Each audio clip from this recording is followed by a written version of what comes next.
আসসালামু আলাইকুম রহমতুল্লাহি ওবারাকাতুহু। এখন আপনাদেরকে জানাবো যে আশুরার রোজা কয়টি, আশুরার রোজার ফজিলত সম্পর্কে নবী সাল্লাল্লাহু আলাইহি সাল্লাম কী বলেছেন সংক্ষিপ্তভাবে আপনাদের তুলে ধরবো ইনশাআল্লাহ। নবী সাল্লাল্লাহু আলাইহি সাল্লাম আশুরার রোজা নিজে রেখেছেন এবং উম্মতকে রাখার নির্দেশ দিয়েছেন। হযরত আব্দুল্লাহ ইবনে আব্বাস রাদিয়াল্লাহু তাআলা আনহু থেকে বর্ণিত হাদিসে আছে, নবী সাল্লাল্লাহু আলাইহি সাল্লাম যখন আশুরার দিনে রোজা রাখেন এবং অন্যদেরও রোজা রাখার নির্দেশ দেন, তখন সাহাবীরা অবাক হয়ে বলেন, হে আল্লাহর রাসূল, ইহুদিরা তো এই দিনটিকে মহান দিন মনে করে, এই দিনে তারাও রোজা পালন করে, আমরা যদি এই দিনে রোজা রাখি তাহলে তো এদের সঙ্গে সামঞ্জস্য হবে।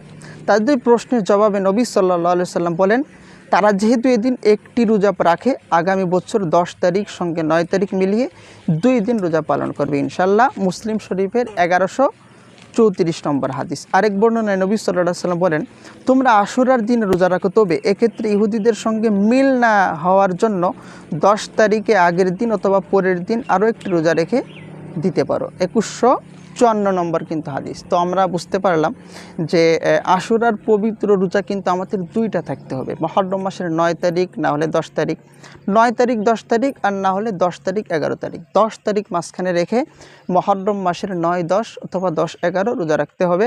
তারপরে আশুরার রোজার ফজিলত অনেক। রমজানের রোজার পরে সব থেকে উত্তম রোজা কিন্তু আশুরার রোজা। যখন আল্লাহ তাআলা আমাদের উপর 1 মাস রোজা ফরজ করেননি রমজান মাসের, তার পূর্বে মুসলমানরা কিন্তু এই আশুরার রোজা ফরজ হিসাবে পালন করত। এই জন্য আল্লাহ তাআলা আমাদের এই মাসে বেশি বেশি আমল করার, রোজা রাখার তৌফিক দান করুক। সকলে ভালো থাকুন। আসসালামু আলাইকুম ওয়া রাহমাতুল্লাহি ওয়া বারাকাতুহু।